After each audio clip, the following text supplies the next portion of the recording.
Hello and welcome to the show. It's a wonderful Saturday afternoon over here in Abuja, so let's get right down to business.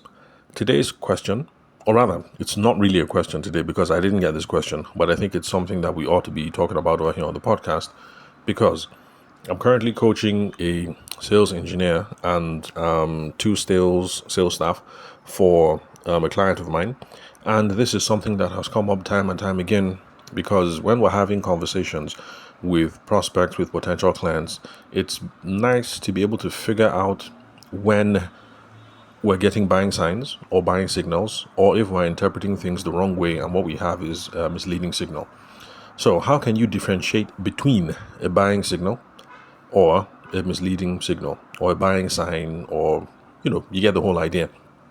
You have to be able to figure out when you're having a conversation with someone, what do you see that gives you the green light so you can press on, or what are you seeing that gives you the yellow light or the red light, and perhaps you need to lean back and maybe there's something that needs to be repaired in the relationship. So that's essentially what we're trying to figure out today. If you still don't understand what it is that I'm grasping at, I'm going to assume that if you're listening to this podcast right now, since the youngest listeners that we have are 18, okay, well, we do have some 16-year-olds, but that's the smallest cohort, people who listen to the show. But even if you're that young, I'm sure you guys remember you either remember or you're currently experiencing that you're in secondary school, there's this guy that you like, there's this girl that you like. You're trying to have a conversation with them, and sometimes some things happen, and it makes you feel like we're making progress. We might actually get into a relationship. And then some things happen, and you feel like, that was cringe. It looks like I'm going to be dropped, or she prefers someone else, or he likes a different kind of girl. But you get the whole point. So this is essentially what it is that we're trying to discuss today, but in a business context. How do you know if this relationship is off to a good start? Or how do you know if the person is just trying to be polite and really they're not just that into you? So let's start off by defining the terms, what a buying signal is. A buying signal is any statement, any action. So it has to be something that the person has said, something that the person has done. It could be some body language that shows that this potential customer that I'm talking to, this prospect that I'm talking to, is ready to move ahead with the transaction, move ahead with the relationship, move ahead with the agenda, move ahead with whatever it is on the table. So if they do something, they say something that shows they might be interested in moving ahead, then what we have is a buying signal. Sometimes the buying signal can be a cost, and that's why I'm considering this question today, because for the sales engineer that I'm coaching, okay, I'll define what a sales engineer is, but basically it's a technical sale. And so for the sales engineer, the customer said something, and I considered it to be a buying signal. So if the customer asks a question like, how much does it cost? How soon can you deliver?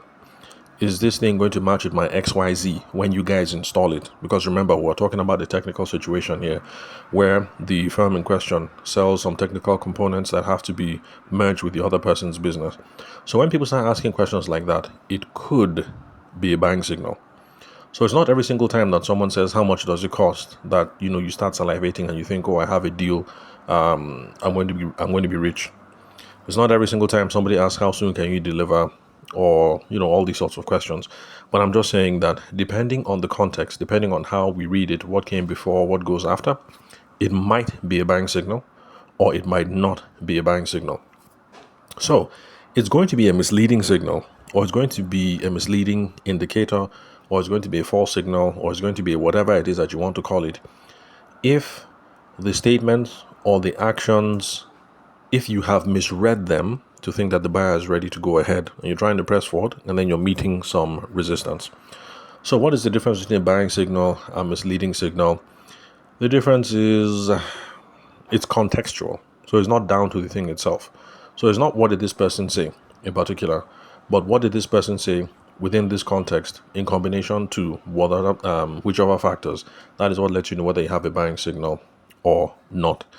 Now, the reason why this is important is because if you don't figure out these sorts of things, buying signals, misleading signals, red light, yellow light, green light, if you can't figure all these things out, you're going to have a lot of misplaced optimism in your business deals. You're going to be running in thinking, oh, more, this is a deal, this is a deal, this is a deal. And then you get your heart broken. And then tomorrow you think, oh, man, this is a deal, correct. I'm going to get like 1M on this deal. And then you get your heart broken. And then next week you're thinking, this is a deal. Like, I'm going to make so much money from this thing. And then you tell your wife, babe, we're going to be able to do this. We'll do this, that vacation. I promise you something. And then you get your heart broken. You don't figure this thing out. Misplaced optimism. I mean, after a while, the thing, it wears on your, what's that word? Motivation. Yeah, it can get your motivation all out of whack. So the problem is that you just don't know how to figure these things out. And that is why it is important. We need to know so that we don't have misplaced optimism. We don't have wasted effort when talking to potential customers. If you know how to figure out red light, yellow light, green light, you will be able to pace yourself accordingly. You'd be able to lead in hard on the green lights, slow down and reconsider on the yellow lights and on the red lights. So that's why all of these things are important.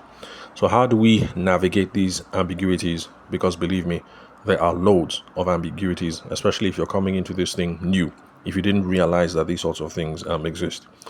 So number one, remember what I told you, that one signal is not enough. So we should be looking for a pattern of behaviors. If somebody says, how much does this cost? And then you give the price and she's scrunching her nose and folding her hands and it looks like she's about to walk away. I mean, clearly, in that situation, what you have is not a buying signal. So we're not looking for one signal. We're looking for a combination of different things. We're looking for a pattern of positive behaviors. Positive behavior, positive behavior, positive behavior. She now asks, how much does this cost? Aha, that's a good thing. But if she's been negative throughout the whole thing and then she's asking how much does it cost, it might not signal anything in particular. So we actually are looking for a pattern of positive behaviors. And that's the reason why I keep telling listeners over here on the podcast that we should have a much more process-oriented philosophy when it comes to sales. You're following the process. Step 1, step 2, step 3. If you have green lights on step 1, 2, 3, yellow on 4, 5, 6, and then 7, 8, 9 look green, and maybe red on number 10, overall, it's looking like the normal ups and downs of business. It's something that you might be able to close. So we're looking for a pattern of positive behaviors. One signal is not enough. So it is possible for somebody to say, okay, let me go to the wedding photography example, since that's where I started off. It's possible for somebody to say, you are the best wedding photographer I have seen in my life, hands down. But that might not be a positive, that might not be a buying signal. The person might just be giving you props because props is due. But you're not going to close that deal because of a number of factors. So we're looking for a pattern of positive behaviors. So if you've had pleasant rapport, they give you the props, they say how much does it cost and how soon can we begin, then in that case you can see that positive things are lining up. So we're not looking for one signal, we're looking for multiple signals.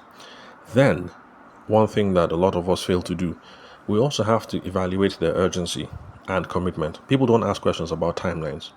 We should.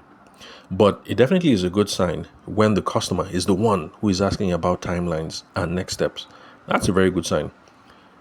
If you have had the pricing conversation and the person say, but we'll still price. But then they're still asking you, I need this thing by so and so. So how should we install? Or when are we going to install? Can your engineer come to site by so and so? Okay, what should the next step be? And blah, blah, blah.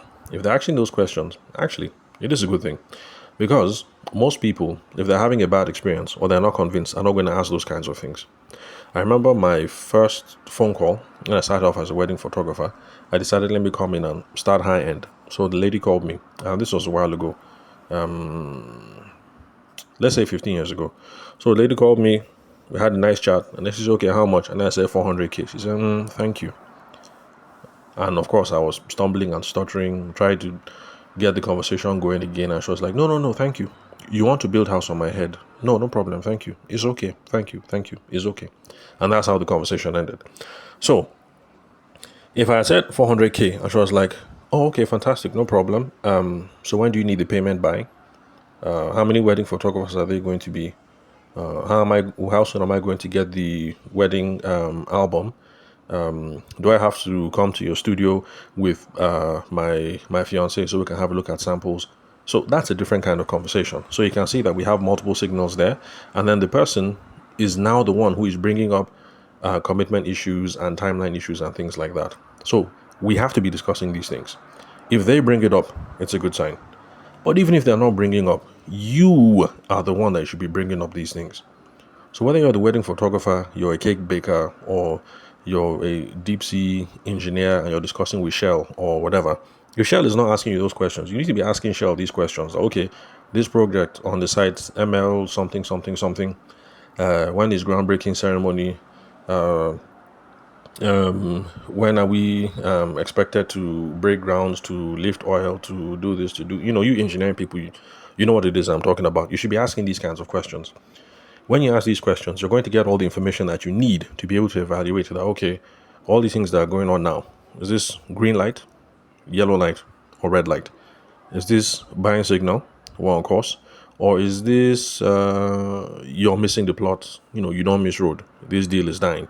We need to be asking urgency, commitment questions. We should be asking questions about timelines, asking questions about next steps, asking questions about potential obstacles. We should be bringing these things up. Let's not assume that because they haven't said anything that there's no problem. We need to ask. Then, already made podcast episodes on this whole thing of handling objections or handling conditions, but we need to know what the difference is. An objection basically is when somebody has a challenge or a concern. Somebody might think this thing is a good idea, and the person wants to buy your whatever it is. Let me think of something. Gosh, what can I think of? Okay, AC. The person wants to buy, let's say you sell air conditioners. The person wants to buy your AC, your 7 horsepower, whatever. But then the person is thinking that, okay, the room that the room that I want it in actually is a porter cabin. So if it is a house, we know that you dig a hole in the wall and something, something, something. But what I have is a porter cabin on an engineering site or something. How do we? So excuse me. Sorry about that. My children, as usual, colds, and then now I'm the one who has. Usually, I'm the one who mops up the viruses. As I just get the illness after them. I guess it's the weather, as per rainy season and all that. So where was I? Okay, so objections. So objection is when someone has a concern. How is this thing going to work? I don't understand this. Blah blah blah. Those are objections. Now, if someone is giving you, sometimes an objection can be an excuse. That's where somebody wants to politely decline because they want to avoid confrontation. So sometimes, if a man says, "Let me talk to my wife," sorry about that. So sometimes, if a man says, "Let me talk to my wife, I'll get back to you next week," it could be an objection because he has challenges and concerns. He doesn't know that, oh, I like this thing, but will wifey like this thing? Let me not go and spend 500k on something, and then my wife will now be squeezing her face. But you need to ask the question. If someone says, "I'll get back to you next week. Let me speak to my wife about it." You lean into objection. You say, "Oh yeah, sure, fantastic." Me personally, I wouldn't spend close to 500k without discussing my wife. I know wahala. But if wifey was here, like, what do you think she would feel about this or feel about that? And you guys have the conversation. Like, me, I like this thing, but wifey is like this, wifey is like that. I'm not sure. Excuse me. I need to confirm this, I need to confirm that. And if you ask the question and you're able to get him to start talking on the matter, you will now be able to adapt accordingly to say, okay, no problem. If these and these are the kind of concerns, how about we set up a phone call with wifey tomorrow, like around that kind, 10:30, so that any question she asks me, I'll be able to answer. How about that? If the guy is sincere, he will say, no problem, that works. You say 10:30, Abi, and 10:30 is good, no problem. And then you're good to go. He gives you wifey's number, or you agree, you're coming over to their house, or they're coming over to your office, or whatever it is. So you see that in this case, that's an objection. The guy had a challenge, he had a concern. You resolve it by helping him out. Sometimes it's an excuse. Sometimes, let me talk to my wife, I'll get back to you next week. Actually, what the guy is thinking is, you're an idiot. You want to charge me 500k for what? You're an idiot. No problem. You will see Mugu. No problem. But he doesn't tell you that. That's what he's thinking in his mind. He just tells you, oh, let me talk to my wife. I'll call you back next week. You're not going to know if it's an objection or if it's an excuse, unless you engage in more conversations, lean in, and you try and figure out what it is that is going on. So we have to be able to figure out what's an objection, what's an excuse, what is a condition. Conditions are prerequisites. There are things that absolutely need to happen before you go into business with someone. Let me give the example of, let me go back to the wedding photography thing. The lady that I was talking to, the one I said 400K, she said, thank you. No, it's okay. No problem. You want to build house. You want to build house on my head. No problem. Thank you. No, I say it's okay now. There's no problem. And really, that was how the conversation went. It was pathetic. I think that was the worst business conversation I've ever had in my entire life. And then plus after that, I now got scared and I went the other way. And I started charging 50K. Ended up doing my first wedding at 50K. So I started off on one end. Let me do high end. I charged 400 grand. The lady didn't agree. The next person, and I went down to 50K. Well, anyway, that's a conversation for another day. And I know that there are people listening to the podcast right now who have gone through that kind of swing as well. So yeah, if you hit me up on LinkedIn or WhatsApp, yeah, it'll be nice to trade stories, hear your own examples, especially if you don't mind them being shared over here on the podcast. So, where was I? Conditions and prerequisites. If a babe calls you to ask how far are you available for so and so date, how much does it cost for wedding photography? But the thing is, she's not engaged. The boyfriend has not proposed yet, or he has proposed, but the family has not met and they've not agreed on a date. There are some conditions and there are some prerequisites missing. You need to ask these questions and find out, because it shows that it's likely that this deal might not close because the conditions or the prerequisites have not been met. So you can see now that this is the range: objection, excuse, prerequisite. You have to become good at deciphering, figuring out these sorts of things. That is why it's important to listen to these kinds of podcasts. Apart from listening to gist podcasts, music podcasts, everything, pay attention to these kinds of podcasts as well. It doesn't have to be my own podcast. Any podcast, so long as we're discussing these sorts of things, they make you more astute in business to be able to figure out what it is that is going on. Then, to try and figure out if we have red light, green light, do we have a buying signal, we have to start seeking specific commitments, or what some of us call advancements or agreements, or the next action to take, or the next item on the agenda. Don't allow somebody to say something like, I'm interested, this looks good, and then you start rejoicing, and then you send your wife a message and be like, babe, this deal is going to close. Don't, start asking for specific things. If someone says, I'm interested, you don't celebrate and say, correct, this is a closed deal. You say, okay, cool. So you're interested. What part of the proposal gets you jazzed up? Or what particular in this do you like? Okay. All right. So if you like this and this and this, then if you like this and this and this, these ranges, they come up within, could cost anything between this and this, and I would need between that and that to be able to make this happen. Is that something you can do right now? You can say, I'm asking a specific question. That if you like option 1 and option 2, they can cost anything between 400K and 600K. So between both of them, is this something you'd be willing to invest in right now? Ask the question. You can say that I'm asking something specific. And then the person says, yeah, I would like to price, but that can work. If the person says something like that, that's good.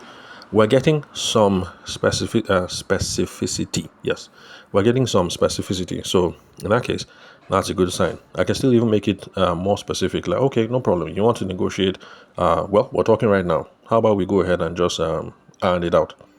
See, you can always move things one step forward, get one small commitment, move things forward one step, move from item 3 to item 4 to item 5 on the agenda. So we should always be speaking that, trying to do that. We should be seeking for that. We should be aiming for specific commitments. So try and book a follow-up meeting, or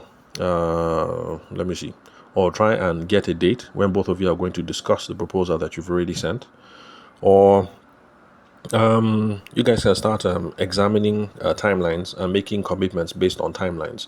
That's also something I told the engineer, that when somebody says, yes, we're good to go on this, you need to now press with the timeline that, okay, if you're happy to start with this particular product, if we need this project to be viable by December 30, the boys need to be on the field by October 1st. For the boys to be on the field by October 1st, they need to be mobilized 2 weeks before. If they're going to be mobilized 2 weeks before, we would need payment to be made not later than 1 week before XYZ date. So, Oga, potential customer, if you want this project to be finished by December 30, you actually need to make the first payment today, 7th of June, or, next week, 21st of June, or whatever. You need to have that conversation. You see, we're getting commitments, we're sharing timelines, we're trying to get advancements, we're making things clear. If we're having green lines, if everything has been greenlit all through, then of course we'll move straight into the execution phase. If the person starts stalling, let me talk to my wife, let me talk to my business partner, let me talk to my investors, let me talk to other stakeholders, then you know that you've missed something in the sales process. And I've made podcast episodes about how you deal with objections. So after you're done listening to this one, skip back a couple, you'll be able to find it, or just use listen notes. Listen to my podcast through listen notes. You'll be able to search within the podcast and then find the episodes where I've spoken about things like that, like how to deal with objections. Then, let's see, finally, yes, the big one, especially the one that I saw in the wedding space, the one that used to reduce us to tears and utter confusion, as in utter confusion. Do not confuse friendliness with commitment. Let me repeat it one more time. Do not confuse friendliness with commitment. The fact that somebody is friendly with you, the two of you are shining teeth and laughing now, does not automatically translate into a deal. It does not mean that it's going to happen. And those of us in the wedding space, we have seen this plenty. Okay, I'm no more in the wedding space, but I started off there. We have seen it plenty. You'll be with the bride. You guys are flowing. You and the groom, you guys are gisting. You even buy them beer. And you guys are just like, you're getting on like a house on fire. And then one day you call them. And like, how far? You say, oh, sorry, I forgot to tell you. But we're actually going ahead with Kunle. Kunle will photograph our wedding instead. And after the call, you're now wondering, what happened now? Like, we were vibing, we were cool. They came to the studio, everything was cool. I went to their house, everything was cool. We even hung out stuff, like everything was going on fine. Like, what happened? Now it's Kunle. The one that happened to me was my uncle. I called them to say what's up. Next thing I said, sorry, my uncle gifted us a photographer for the wedding. And now I was now confused, like, I thought we were friends. Anyway, so don't confuse friendliness with commitment. It happens all the time. You guys can be vibing now. You can be best friends. You like the same football teams. Blah, blah, blah, blah, blah. It doesn't mean that the deal is going forward. That is the reason why all the preceding tips, all the preceding ideas that we've spoken about over the last 20 minutes, that is why all these things are important. So that you can be vibing and be feeling cool and feeling friendly. But if this is not a deal, you will know quickly, and you know when to stop, and you know when to get out, and not waste your time. There's no point in spending 3 months with people, becoming best friends, only for the deal to not close. If people are doing best friends, but this deal is not going to close, it will pay you to find out in week 1 or week 2, and then move on to someone else, instead of wasting 3 months, building rapport, building friendliness, and anything is not going to work. On the other hand, there are those deals where both of you are like strangers in church or something, and there's no love, there's no vibe. So excuse me, but then somehow the deal closes. You need to be able to figure out these things too. Maybe you're dealing with people who are emotionally unavailable, or more shy, or more reserved, or more whatever. You have to be able to figure out what it is that is going on. Is this a green light? Is this a yellow light? Is this a red light? So that's why all the things that we've spoken about so far are important. So summary of everything I've been saying is you have to take the initiative to figure out what is really going on. Don't fall into the camp of people who say buyers are liars because they've made friends with people, the deal did not close. Or they say customers are unserious because you thought you had a good deal here, the thing didn't close. Or they say people don't know what they want. I've heard that one a lot, like, don't mind them. Customers, I've heard it in the wedding space, I don't mind them. This bride, she doesn't even know what she wants. She actually knows what she wants. You just didn't take the initiative to figure out exactly what it is that was going on. Nigerians are polite, so she didn't want to be rude. That's why they were just, you guys have the conversation. You buy them beer, they will drink your beer. You guys hang out, they'll pay you compliments about how you're the best photographer. And, you went to University of Aberdeen too. Okay, yes, I was there. That's where we met, blah, blah, blah. She just doesn't know how to tell you that you're a nice guy, but actually we prefer Shegun. So the problem is not the customers. The problem is you. Stop being a victim of the sales process. Take control over how some of these things turn out. Keep listening to this podcast. Also, subscribe to other business podcasts, and you will learn how to figure out, do I have a buying signal? Is this a green light? Is this a willing partner in business? Or is this a red light? Do I need to make a U-turn because this deal is never going to close? So that's all for today. Remember to connect with me on WhatsApp. The phone number is the same, 080-6466-2140. The country code is +234. And also connect with me on LinkedIn. My name is Tavashima Ayede. You can confirm the spelling of my name and email address from the link you're currently using. Abi, how do I say it again? I've forgotten my closing spiel. You can confirm everything from the link where you're listening to this episode. So thanks for your time and attention. I'll catch you guys at the next episode.